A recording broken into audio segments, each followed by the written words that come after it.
opisyal na ngang inamin sa publiko nila Kim Chiu at Paolo Avellino ang kanilang relasyon dahil dito ay humakat ito ng mga komentong nagko-congrats sa kanilang dalawa. Nag-viral din ito sa social media at naging tumpok ng usapan.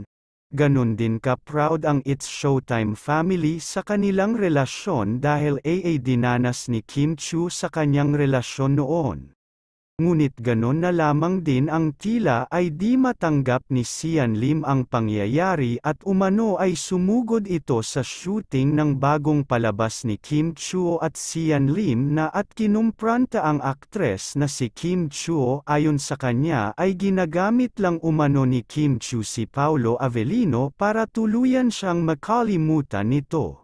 Agaran naman itong itinanggi ni Kim Chiu at ayon sa kanya ay hindi mahirap mahalin si Paolo Avellino, sa halip ay mabilis nitong nakuha ang loob niya at ang tiwala niya. Ayon pa kay Kim Chiu ay inayos na Paolo Avellino ang traumang naidulot sa kanya ni Sian Lim kaya kahit kailan ay hindi nito naisip ang gawing panakip butas ang aktor.